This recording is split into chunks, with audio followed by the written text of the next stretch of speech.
Iago raised his brow.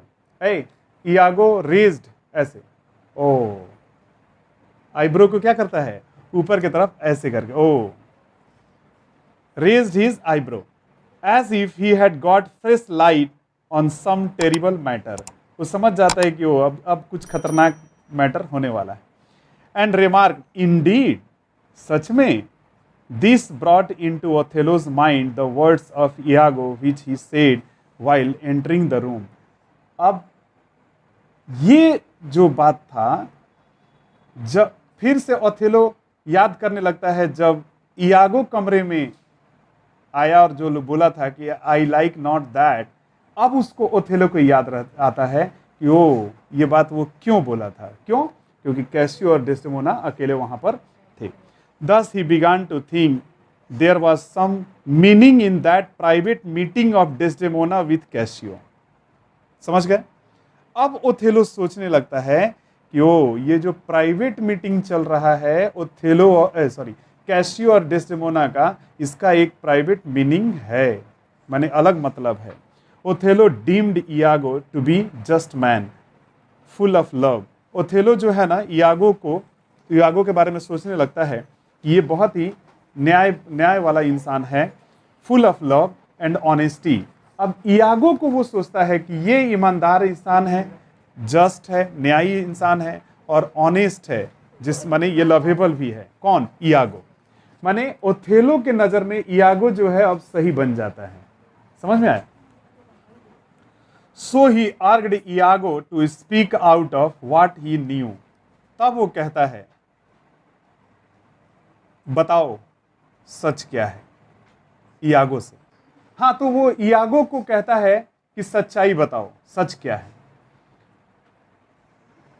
And what said Iago. Iago कहते क्या, मतलब हम क्या बताएं. If some thoughts very vile should have intruded into my breast. क्या बोलें, मतलब मेरे दिल में जो खराब सोच है ये बता दें. He went on to say that it would be a pity if any trouble would arise to Othello out of his imperfect observations. कहता है कि हो सकता है कि मतलब हम गलत ऑब्जर्वेशन किए हों और आपके मन में एक पीटी यानी कि कुछ दया आ जाए या कुछ गलत मन में बैठ जाए. So it would not be wise for Othello's peace to know his thoughts. इसलिए वो कहता है कि बेहतर ये रहेगा कि मेरे थॉट्स के बारे में आप ना सोचे, सुने. ओथेलो मेरे थॉट्स के बारे में ना सोचे तो ही ठीक है. मैंने मेरे दिमाग में क्या चल रहा है मैं ना बताऊं तो ही ठीक है आपके लिए. By then Othello's curiosity was raised almost to distraction and Iago as if in earnest care for Othello's peace of mind. अब क्या हुआ, वो ऐसा घुमा घुमा के बात बोला ना, अब ओथेलो का जो पीस ऑफ माइंड था वो अब डिस्ट्रैक्ट हो जाता है, पूरी तरह से खराब हो जाता है. नहीं, अब तुमको बताना पड़ेगा तुम क्या सोच रहे थे, बोलो तुम कहना क्या चाहते हो, बोलो क्या है सच्चाई. समझ में आ रहा? Mind sought him to be cautious of jealousy. वो कहता है कि मैंने उसके अंदर में अब जेलसी भी आ रहा है मन में कैसियो को लेकर के, कि मतलब कुछ तो जरूर गड़बड़ है, इयागो हमसे छुपाना चाह रहा है. ठीक है ना, वो रिक्वेस्ट करना चाह रहा है. By the very caution he pretended to give him against suspicion. वो कहता है कि ठीक है तुम मेरे ऊपर शक मत डालो, सच्चाई बताओ. I know said Othello that my wife is a fair. मेरी पत्नी जो थी है ना, वो फेयर है, खूबसूरत है, लवेबल है, लव्स कंपनी. उसको दोस्त पसंद होते हैं, उसको माने दोस्तों को वो पसंद करती है. मतलब मेरी माने क्या बोलते हैं, फ्रेंडली है, फ्रेंडली जिसको बोलते हैं हम लोग, माने हमसे भी बात करेगी, तुमसे भी बात करेगी, इस टाइप की है. मुझे पता है मेरी पत्नी ऐसी है. एंड फिस्टिंग, उसको फिस्टिंग भी पसंद है, माने पार्टी वगैरह भी पसंद है. इज फ्री ऑफ स्पीच, वो बोलना भी पसंद करती है फ्रीली. सिंग, गाना गाती है. प्लेज, डांसेस वेल, माने प्ले भी करती है, डांस भी करती है अच्छी तरीके से. बट वेयर वर्च्यू इज, और दूसरा क्वालिटी क्या है, दीज क्वालिटीज आर वर्चुअस. यही तो वर्चुअस क्वालिटी होता है एक लेडी में. I must have prove before I think her dishonest. लेकिन मुझे तो प्रूव करना पड़ेगा कि वो डिसऑनेस्ट है, ये तो मुझे प्रूव करना पड़ेगा. तुम अगर बोलना चाहते हो कुछ तो ये तो प्रूफ करना पड़ेगा। Then Iago as if glad that Othello was slow to believe ill of his lady. अब ओथेलो, इयागो जो था ना, खुश था ये जान करके कि अपनी लेडी के बारे में वो बुराई सुनने के लिए तैयार है। मतलब वो इस पोजीशन, मेंटल पोजीशन पे आ चुका है कि वो क्या सुन सकता है, हम जो बोलेंगे वो सुन सकता है। Frankly declared that he had no proof. वो कहता है मेरे पास कोई प्रूफ नहीं है, मेरे पास कोई सबूत नहीं है ये प्रूफ करने के लिए। He begged Othello to observe her behaviour. बस वो कहता है कि बस well particularly when Cassio was nearby, आप बस इतना कीजिए, डेस्डेमोना के आसपास जब कैसियो रहे ना, तो आप जस्ट उसके बिहेवियर को थोड़ा ऑब्जर्व कीजिए। अब बताओ, अगर तुमको हम थोड़ी देर के लिए कह दें कि जब इनके साथ हम रहे ना तो थोड़ा हमको ऑब्जर्व करो, तो ऑब्जर्व करोगे तो क्या करोगे, ध्यान दोगे। ओ, अब ये उसके नजदीक गए हैं, अच्छा उसी से स्पेशली बात कर रहे हैं, है ना, कुछ तो बात है। वही वो कह रहा है कि जब कैसियो और डेस्डेमोना पास में रहें तो जरा आप ऑब्जर्व किया कीजिए। Casio was near by, he should not be jealous और टू सिक्योर। अच्छा, वो इतना ज्यादा जेलस नहीं था, ओथेलो जो था ना इतना ज्यादा जेलस नहीं था और ज्यादा इतना secure. Iago new the disposition of the Italian ladies better than Othello. असल में इटालियन लेडीज के बारे में इयागो बेहतर जानता था, ये अफ्रीकन ब्लैक मैन ओथेलो के से ज्यादा कौन जानता था इटालियन लेडीज के बारे में, इयागो। अब समझ में आ गया।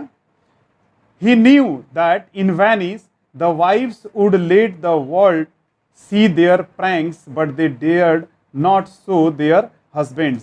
सुनो, वेनिस में पत्नियां जो हैं पूरा प्रैंक करती हैं, लेकिन अपने हस्बैंड को नहीं बताना चाहती हैं। लोग प्रैंक्स दूसरों से करती हैं लेकिन अपने हस्बैंड को नहीं बताना चाहती हैं। इयागो क्राफ्टिली इंसुलेटेड, क्या करता है, इंसुलेटेड, उसके दिमाग में बैठा देता है that Desdemona deceived her father in marry with Othello. कहता है डेस्डेमोना ने ऑलरेडी अपने पिता को धोखा दिया हुआ है तुमसे शादी करने के लिए, ओथेलो को समझा देता है। And carried it so closely, और इतना क्लोजली वो बता देता है that old Brabantio thought with craft had been used. वो कहता है कि ब्रेबेंसियो तो यही सोचते थे कि उनकी बेटी है और वो बेटी को लेकर के बड़ा माने कंफर्म रहते थे, लेकिन उसने धोखा दिया था ना, ब्रेबेंसियो अपने पिता को उसने धोखा दिया था। आप कैसे सोच सकते हैं कि वो आपको धोखा नहीं दे रही है? समझ रहे हैं आप? Othello was much moved by this argument. Othello बेचारा इस आर्गुमेंट से बहुत ज्यादा प्रभावित होता है। He wondered if she could deceived her father. वो अब ये सोच लेता है कि अगर वो अपने पिता को धोखा दे सकती है, she might deceive her husband as well, तो वो अपने पति को भी क्या कर सकती है, धोखा दे सकती है। इन सब के बीच में उसने अपना जो काम करना था वो कर दिया। क्या कर दिया बताओ? शक डालना था, उसने दिमाग में शक डाल दिया। Iago bagged apiology for having moved him. Iago जो है ना वहां से आगे बढ़ करके क्षमा मांगते हुए वहां से वो चला जाता है। But Othello urged him to go on. लेकिन ओथेलो कहता है, अर्गड मतलब requested him to go on, माने और बोलो, और बताओ। Iago pretended that he was reluctant to produce anything against Cassio. लेकिन इयागो कहता है कि नहीं, अब हम कैसियो के खिलाफ बहुत कुछ नहीं बोल सकते। whom he called his friend, वो मेरा दोस्त है सर, मैं कैसे उसके अगेंस्ट में बोलूं? मेन जो जहर डालना था वो तो डाल दिया, अब कह रहा है कि वो तो मेरा फ्रेंड है, मैं उसके अगेंस्ट में कैसे बात करूं? However he reminded ओथेलो, तब वो याद दिलवाता है, ऐसा वो याद दिलवाता है ओथेलो को, how Desdemona had rejected many suitable matches of her own climb and complexion। वो याद दिलाता है डेस्डेमोना का जब शादी तय हो रहा था, अपने ही देश के लोगों को, क्लाइम यानी कि अपने देश, अपने कॉम्प्लेक्शन यानी अपने जो वाइट पीपल लोग थे, किस तरीके से उसने सबको रिजेक्ट की थी। एंड हैड मैरिड हिम, फिर वो कहती याद दिलाता है कैसे वो आपसे शादी की थी, विच शोड अननेचुरल इन हर, इसी से पता चलता है कि वो कितनी अननेचुरल है, and approved her to have a strong will, इसका मतलब उसका कितना स्ट्रॉन्ग विल है आप सोच लीजिए, उसका इस माने स्ट्रॉन्ग डिटर्मिनेशन, वो कितनी दृढ़ संकल्प वाली लेडी है सोच लीजिए। So when better judgement return, जब वो बेटर जजमेंट ये होगा कि आप रिटर्न से सोचिए, how probable it was that she would fall upon comparing Othello with the wild white complexed young Italians of her countryman, तो किस तरीके से वो अपने ओथेली माने अपने इटालियन यंग मैन लोगों को किस तरीके से वो क्या कर सकती है, कभी भी क्या हो सकता है, उसके साथ अटैचमेंट बन सकता है जिस तरीके से ओथेलो से बना था, है ना। He therefore advised Othello to put off his reconciliation with Cassio a little longer, तब वो कहता है कि एक काम कीजिए, आप कैशियो के साथ जो आप इतना ज़्यादा डिसएग्रीमेंट हुए हैं, रिकॉन्सिलमेंट हुए हैं, इसको थोड़ा सा आप डिले कीजिए या थोड़ा देर कीजिए, लॉन्गर कीजिए। Meanwhile Othello should note with what earnestness Desdemona would solicit for Cassio, लेकिन उसी समय उसको याद आता है कि नहीं, डेस्डेमोना तो उसको अर्नेस्टली बोली है करने के लिए, मतलब उसको पोस्ट को रिपोस्ट करने के लिए। सो मिस्चीवियसली द ट्रेचरस, यानी कि जो धोखा था, villain had all his plots to turn the gentle qualities of the innocent lady into her destruction, इस तरीके से उस धोखेबाज व्यक्ति ने उसके दिमाग में लेडी के बर्बादी का पूरा प्लॉट कर दिया, मतलब डाल दिया उस विलेन ने, and make a net for her out of her own goodness to entrap her, और एक ऐसा जाल बुनता है कि वो बेचारी अपने ही जाल में फंस गई। कौन सा जाल वो कोई जाल नहीं था, लेकिन वो जितना आर्गुमेंट करती चली गई, कैशियो के फेवर में जितना बात करती चली गई, बात उतना ही और क्या होता चला गया, उसके दिमाग में उसके खिलाफ चला गया। First setting Cassio on to entreat her meditation, पहले तो वो कैशियो का मेडिटेशन का काम करती, and then out of that very meditation contriving stratagems for her ruin, और वही प्लान्स के तहत वो अपना बर्बादी क्या कर लेती है, चुन लेती है, माने उसी प्लान के तहत वो अपना बर्बादी चुन लेती है, मतलब बर्बाद हो जाती है।